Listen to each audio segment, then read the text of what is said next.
Well, there wasn't any.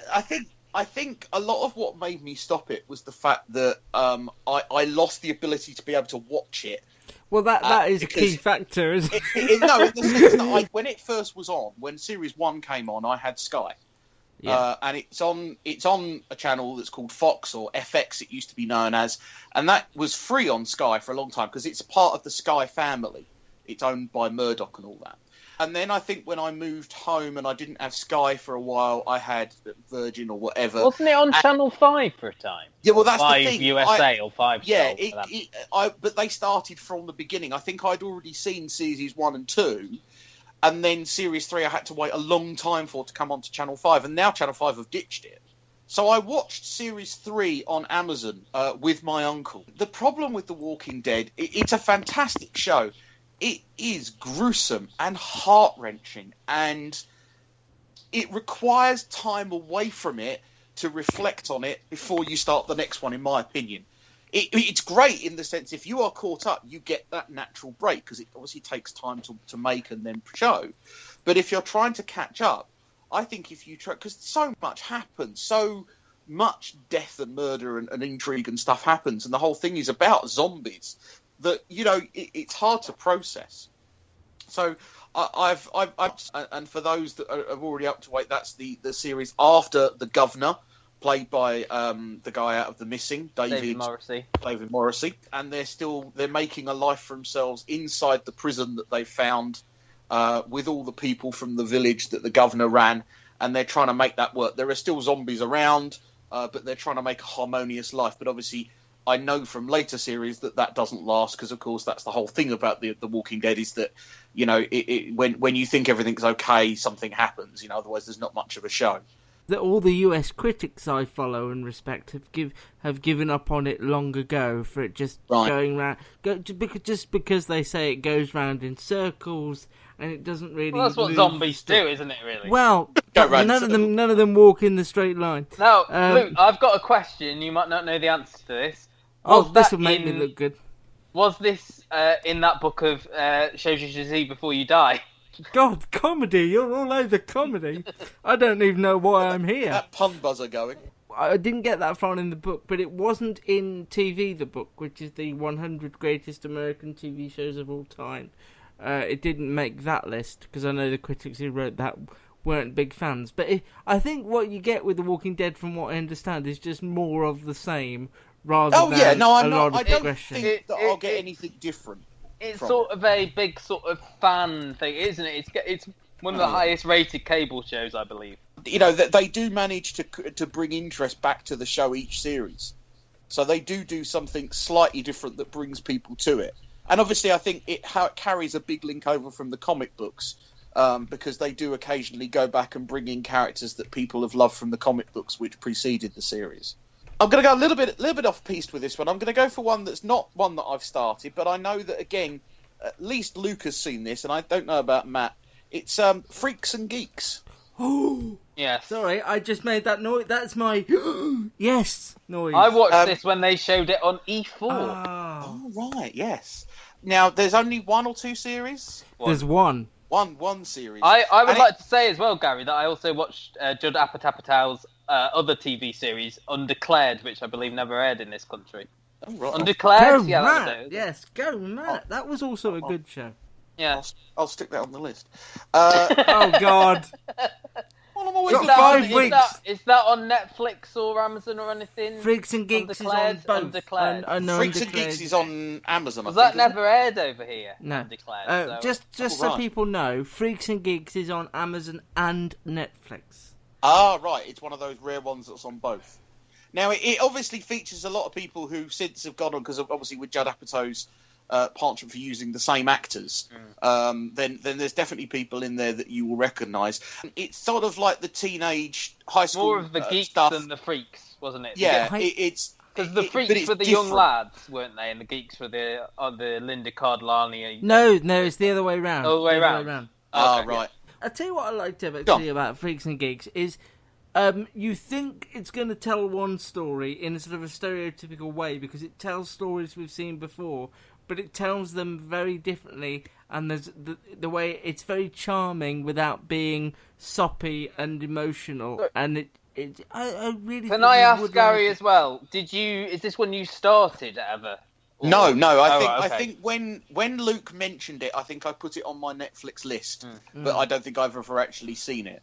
The other thing I would say is it's dated, but it gets away with that because it's not set in 1999. It's set in the past, isn't it? I it's set see. in So the this was, 80s. but Freaks and Geeks was created by Paul Feig, and Judd Apatow was the executive producer on this one, wasn't he? Part of the reason for wanting to watch it is you guys recommending it, and secondly, I think because it is completely different to other things that I've got on this. It absolutely is. Absolutely. I think, and I'm aware of that, and I'm aware that if you watch too much crime shows, you get sick of it and things like that. And I mean, me and Luke have both watched this and both really like it, don't we? We were big.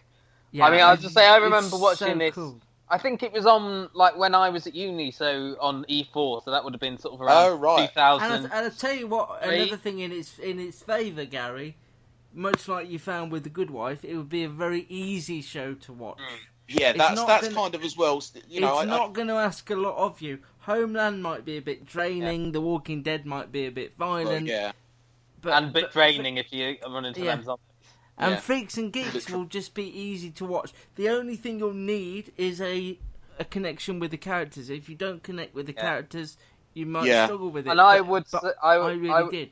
I would say try and seek out Undeclared, which was sort of like a college one with a lot of the same cast members, but that was more of sort of sitcom length, wasn't it? That was more sort of. But this is the Freaks and Geeks is funny without being in your. It's not a comedy in the sense of a laugh track, and it's got its serious moment. Try it. You'll like it. The episode I remember was the one, and I think it was the Seth Rogen character was dating a girl who used to be a boy or something, or yes. Oh, don't spoil that. Yes, yeah. Ignore that you heard that. But that's way towards the end of the series anyway. The whole it's lot me. is I'll on have forgotten Netflix. this by the end of the week. The whole lot is on Netflix, but actually, in reality, not the whole lot of them aired in the States. This was when I arrived at my high school in California, I looked over the football field. I'd never seen an American football field before, and they were filming Freaks and Geeks that day. Oh, I remember. But please watch it if you can. The other show that I haven't put on the list, but it's a consideration, it's the returning Gilmore Girls. But the thing that puts me off is the fact that there's 6 or 7 series. You said previously that you'd watched the first 4, so could you not just watch 5, 6, and 7? I feel like I'd want to go back maybe at least to series 4 and rewatch it. A lot of people are saying series 4 is the one you should watch if you want to watch just one series. I'd say 3. People have said either 4 or 3. You watch that one before this new one. Yeah, Matt just said 3, and other people said 4. Yeah, that's well, you have to watch 3 before you watch 4 in theory. And that's how linear TV. I don't know. I liked it. I couldn't put my finger on why I liked it, but again, it was easy watching. As Luke said, this might be another one if you watch a Homeland or a Walking Dead and then watch a Gilmore Girls to just sort of calm you. Have you watched Luke? Because you said you were going to try and watch it. I didn't, and then I read a review of the upcoming series from one of the critics I follow, and I read a not so positive review, and then this morning I read a more positive review. I read a positive review as well. From another critic I like, and it made me think there's no way in hell I'm going to catch up for November the 25th. No, don't try. I did watch the first 4 episodes last night. Well, hello. I didn't know that. Not the new. No, I know. The first 4. What did you think then?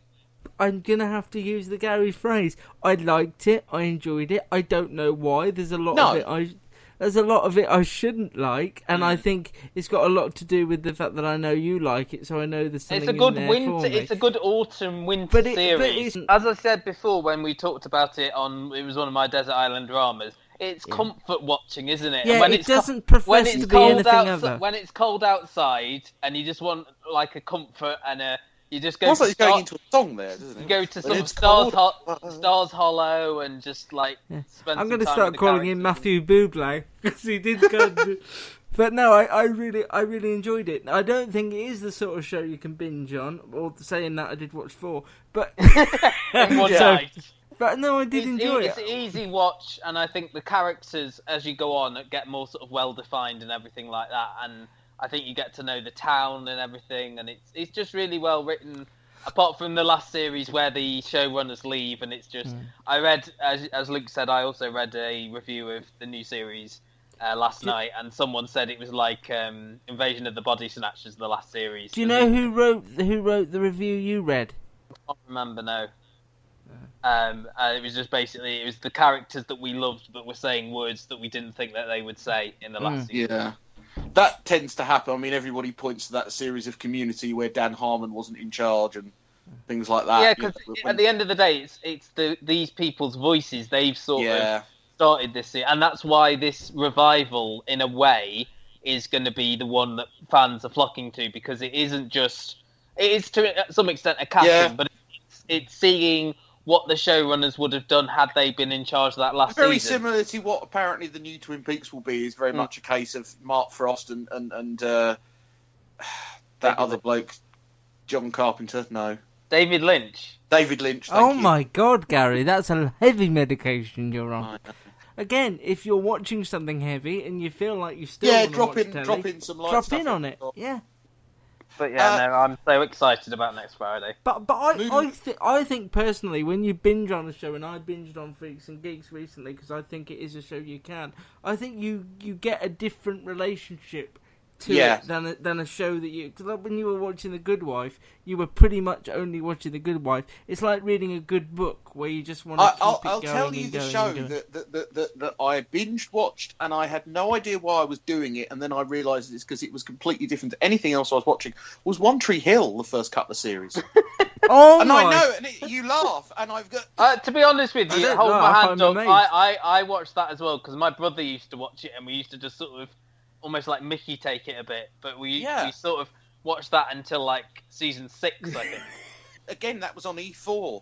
T4. Was it? Do you remember T4? Oh, T4, yes. Well, which is what eventually E4 kind of came out of, wasn't it? Really? Oh, well, it was One Tree 4. One Tree 4. No. Something that I have watched the first episode of, because we decided to do that on this show. Peaky Blinders, I'd very much like to go back to. We watched the first binged one. on that, didn't you, Luke? I did. Well, yeah, I really did.